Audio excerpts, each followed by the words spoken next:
In this video, we're going to answer the Biology 2016 Paper 1 ECZ, and we did answer questions 1 up to question 22 in the first part of this video. So this is the second part.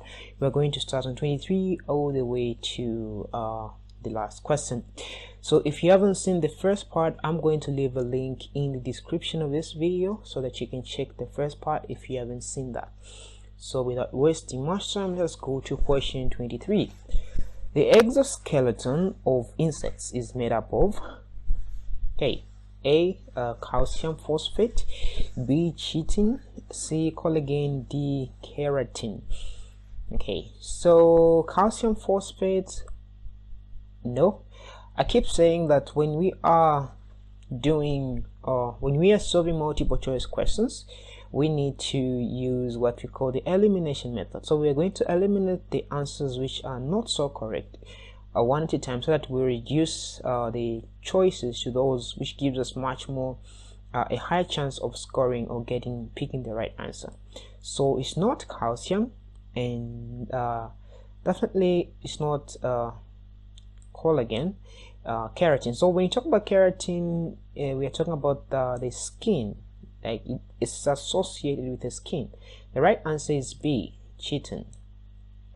Okay, so that is how most people pronounce it, but actually the correct pronunciation is chitin. So it's chitin and not chitin. So the answer is B, it is chitin. Sometimes you can say chitin, but the correct pronunciation is chitin. So 24, the diagram shows a germinating cereal grain, the direction of light, and we have got X. This is germinating. What will happen at X if light shines on the shoot tip from the direction shown? So what's going to happen at X? Option A increases rate of growth. In this column we have amount of auxin. A increases, the rate of growth in A increases. B, the amount of auxin will be high.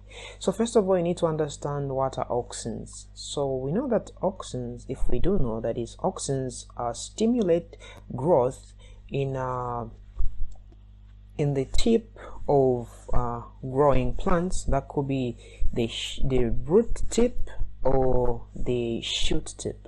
Now here we have the tip of a shoot, the shoot tip.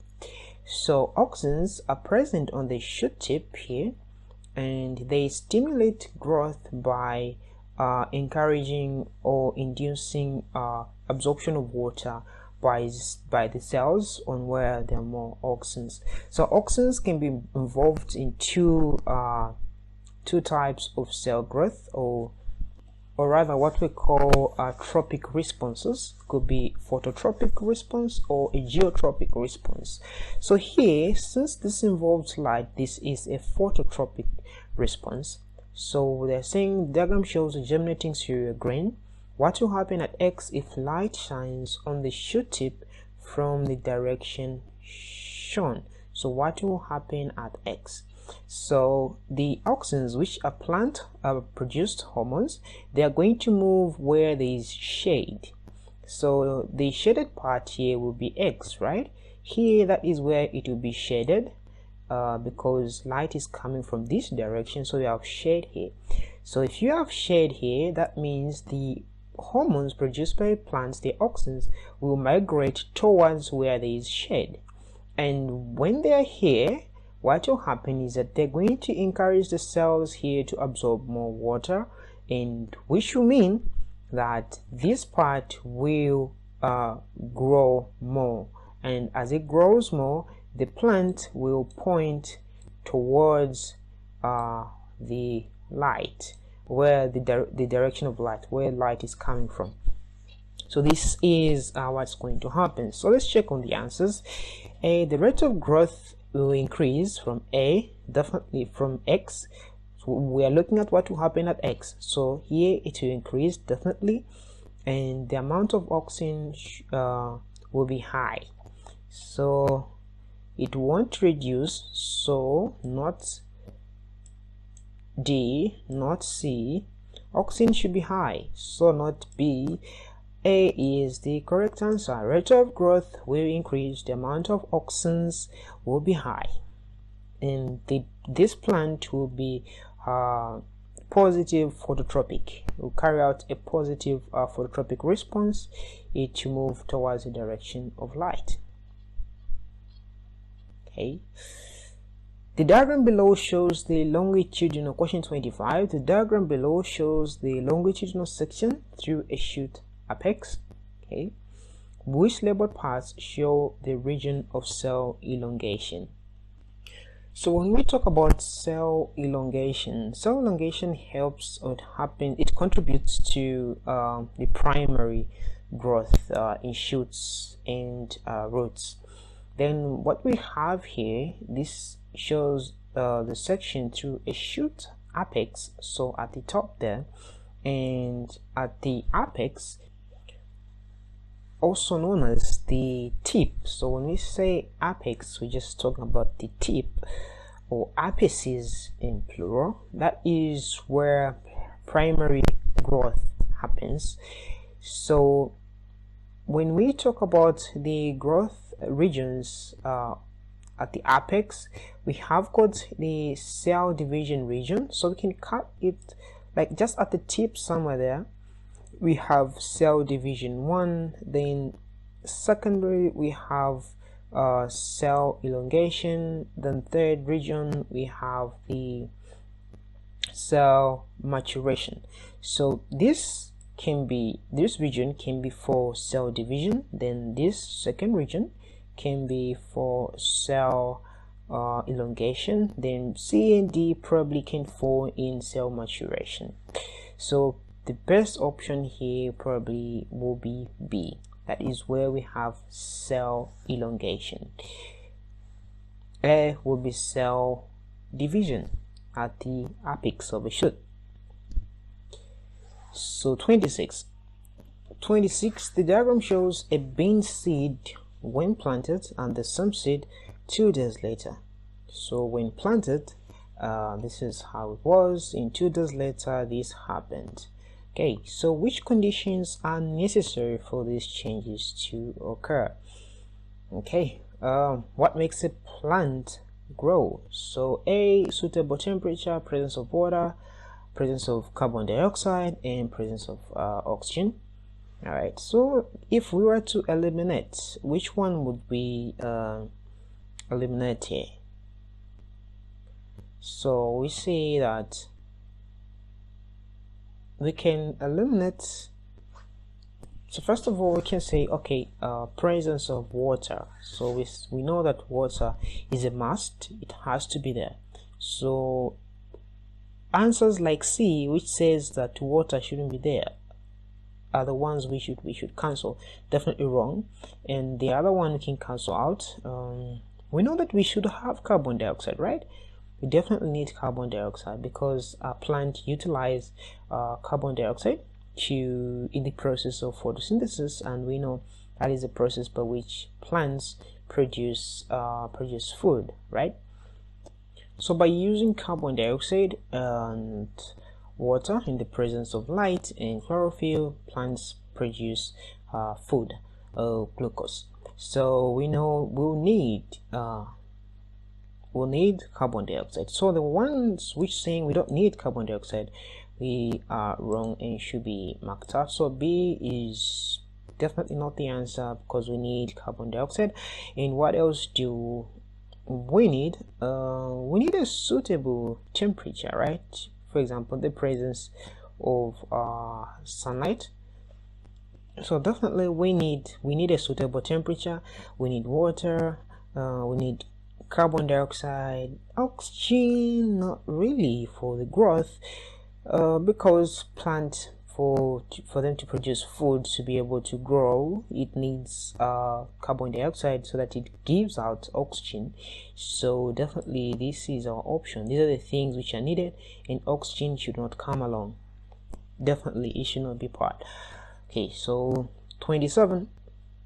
What term is used to describe the process in which a new individual gradually grows individual gradually grows from the parent and eventually separates.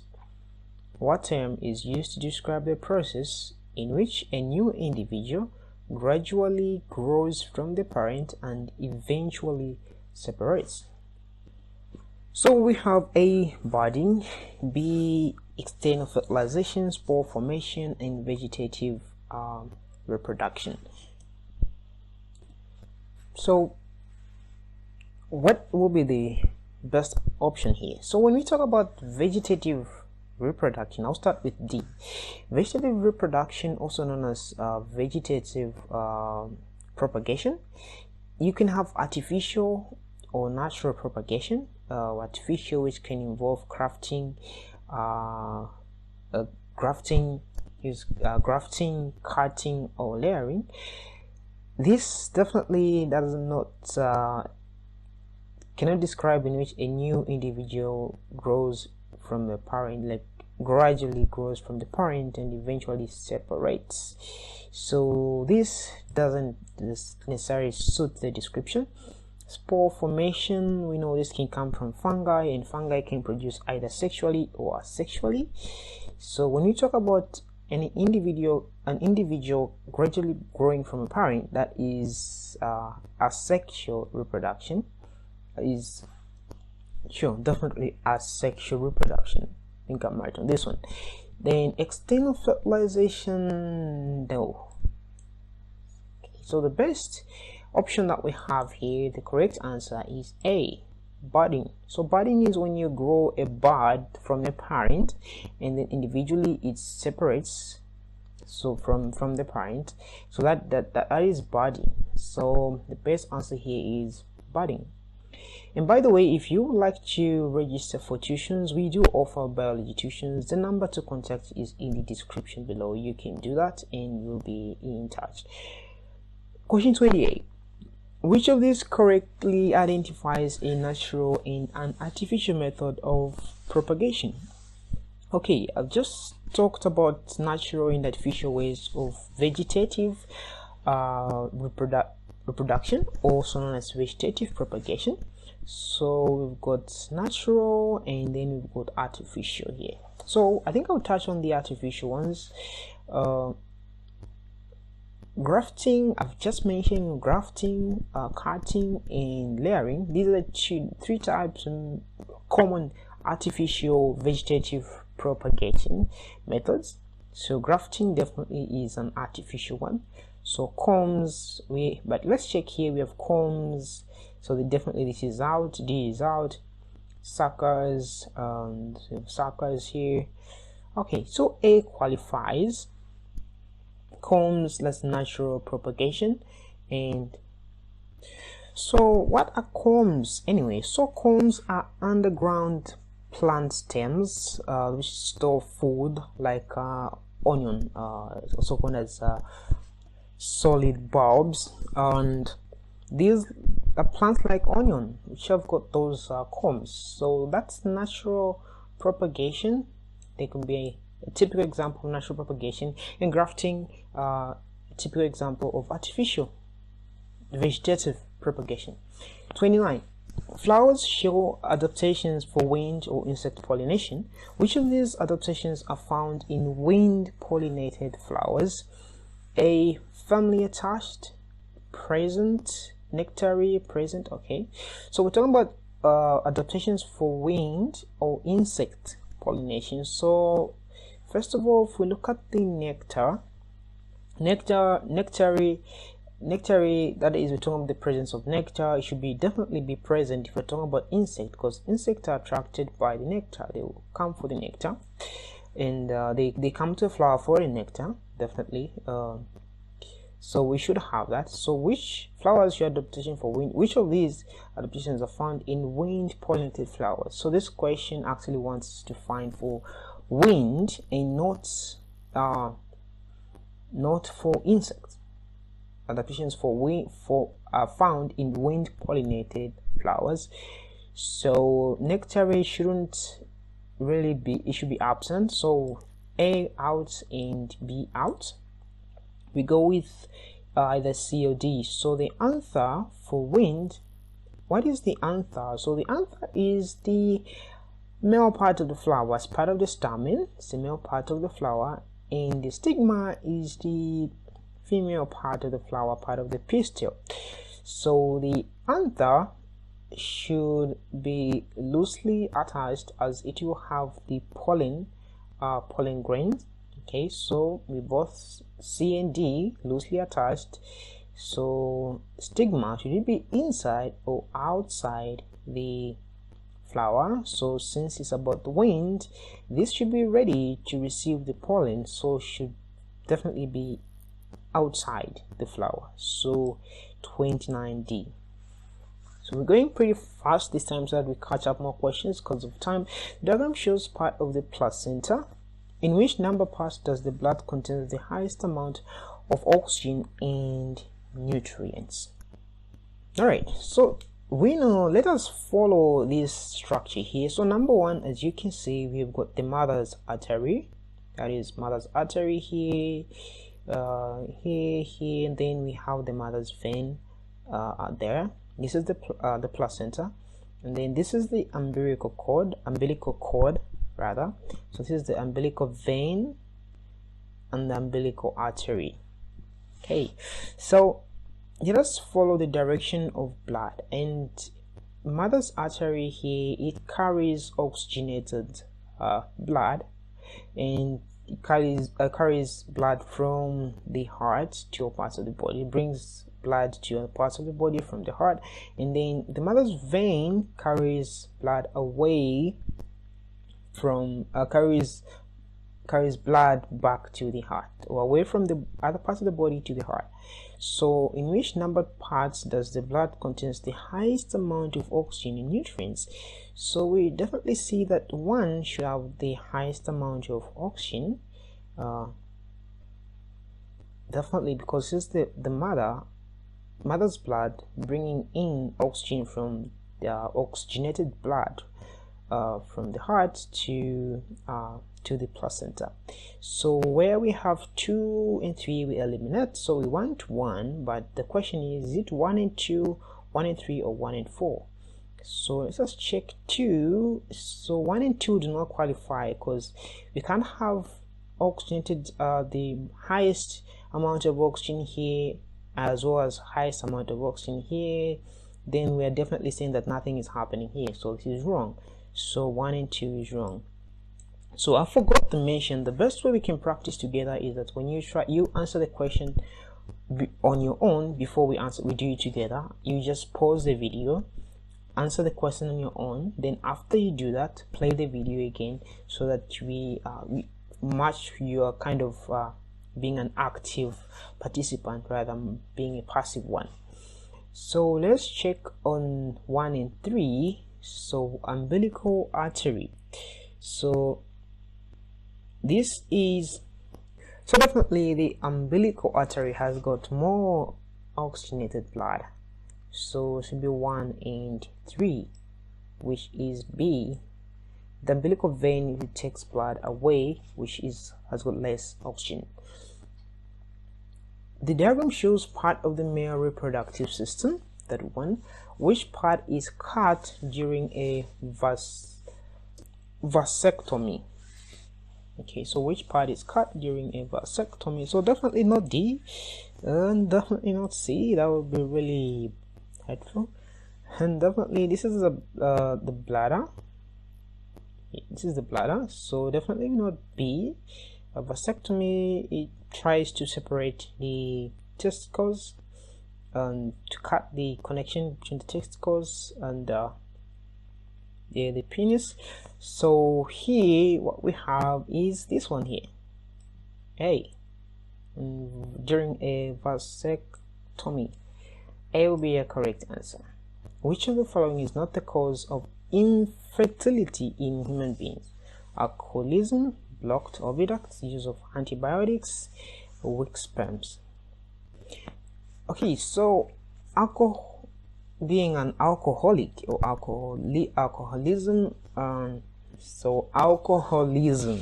that is It can contribute to a lower sperm count or weak sperms, and use drug abuse. Such things can make a man, especially to have low sperm count or weak sperms. This can cause infertility, and blocked oviducts definitely in a woman can cause infertility. Weak sperms, we've already mentioned, low sperm counts. Okay, so definitely, which leaves antibiotics. These are drugs which kill or slow down the rate of growth of bacteria. So definitely these do not cause infertility in human beings. These are drugs like we normally use, almost each and every one of us. So the best one is the correct answer C.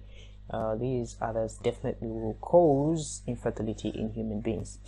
Which of the following are correct examples of continuous and discontinuous variation? Okay, so 33 talks about continuous and discontinuous variation.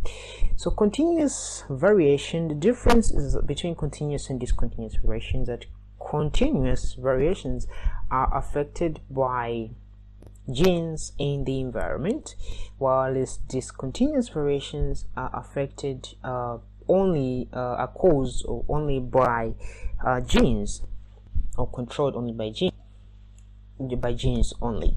So if we talk about discontinuous, one which is controlled only by genes, tongue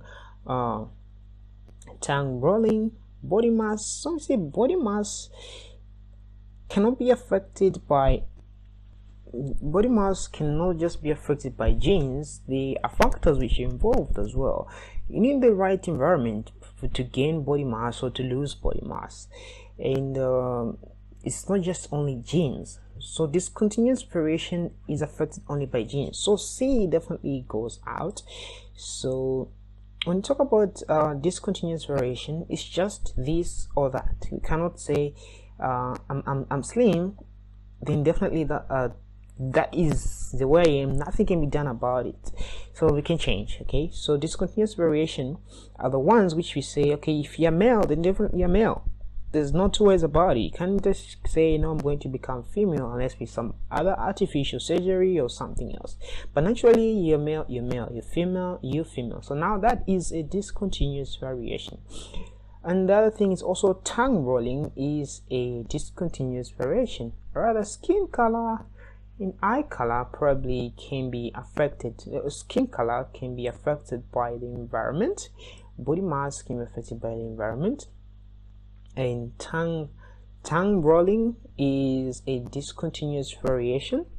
You definitely it's either you can roll your tongue or you can't roll your tongue. No amount of environment can change that. Environmental factors can change that. So tongue rolling, and we have got eye color, height, and height. So we've got A and D. So height is a continuous variation. It can be influenced by the environment, also by genes. So it's a continuous variation. And when you talk about eye color as well, so we just have to battle eye color. Is it continuous or is it discontinuous? So eye color is discontinuous. There's no way we can change the color of your eyes. No kind of environment can naturally change the color of your eyes. So definitely the answer here is A, continuous variation. So height is continuous variation. Eye color is discontinuous variation. So I hope now you understand the difference between continuous and discontinuous variation. And the book that I would recommend when it comes to biology, before we answer the rest of the questions, is the amazing Biology Grade 10 to Grade 12, because it has got summarized points and they're easy to understand. I pretty much like the book, the layout of the book, and the notes which are there, which are written precisely for people who want to understand things in a much quicker way, a much easier way. So if you want a copy of this book, you can call the number in the description or WhatsApp us, and we'll definitely have the book delivered to you wherever you are in the country. So let's jump to 34. The diagram shows the blood group of some members of a family. P and Q, that's male, female. Blood group AB, blood group B, and blood group O. What are the blood group genotypes of the parents P and Q? So we know that there are 4 blood group types in humans. We have got A, B, AB, and O. And we know that the blood group O, if someone has got the phenotype blood group O, that means they've got O. That is, let's say this is O and O, and these genotypes or genes are recessive, and the blood group A and B are dominant over O.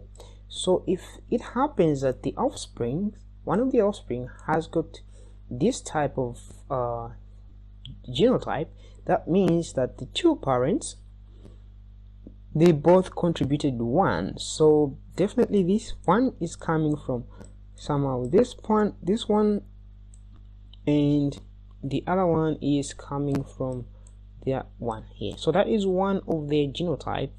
So if we check on the answers, if it says we just have B, which has AB and BB, so this one is wrong.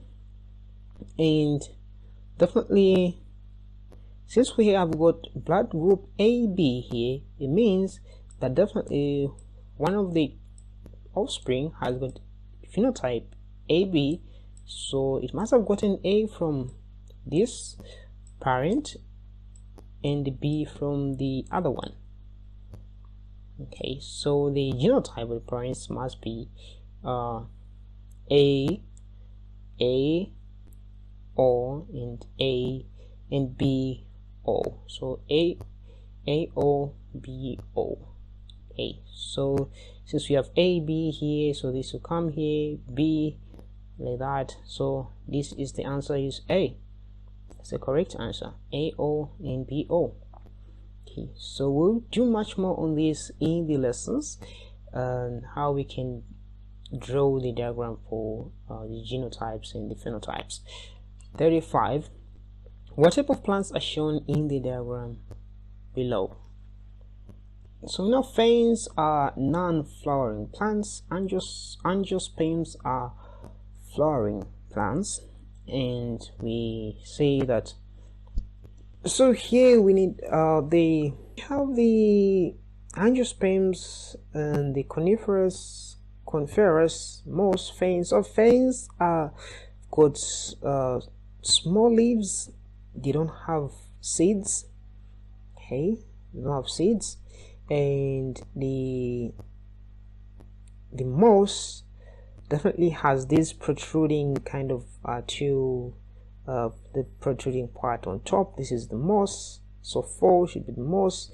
Angiosperms, they produce seeds, they have seeds, so we can definitely see this like maize, it has got seeds. Okay, and this qualifies, 3 qualifies to be the ferns, so definitely go for C will be the correct answer. So 3 as the ferns, and 4 as the moss, 2 as the angiosperm, and the coniferous as 1. So the conifers have got like the outer seedling, and these we are seeing here. 36. The diagram shows an experiment to find the proportion of air in soil sample. So here we have 40 centimeters, 4 centimeter cubed of soil added. Okay, this is a beaker. We have water at 40 centimeters cubed, and we are adding soil sample at 40 centimeters cubed of the volume of soil sample. Then after adding, we found the final volume to be at 70 centimeters cubed. So we added a 40 to an already 40 which was existing, so we're expecting to be somewhere at 80, but rather we ended up at 70, so meaning we were missing kind of a 10 centimeters cubed. So 10 centimeters cubed was, what was that? So that was the proportion of air, okay, in the sample that kind of went into air, like it went off the soil sample. So 10 centimeters cubed was the volume of the air in the soil sample. Now the question says, what was the percentage air content by volume of the soil sample? So what's the percentage? So it was 10 out of a sample of 40. Okay, out of a sample of 40, and it's not cute, but right. So 10 out of 40, so that is multiply that by 100 to make this a percent. So 1 out of 40, 10 out of 40, that is 0.25, right?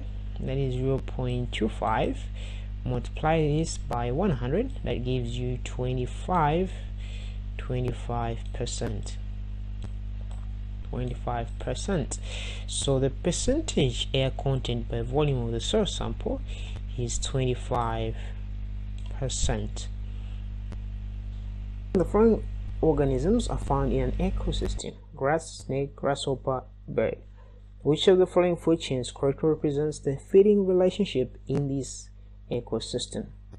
So snake should be number 1. So we've got snake, bird, grasshopper, grass. So grass should be, so we are starting with the producer, eaten by the primary consumer, secondary consumer, and tertiary consumer. So we're talking about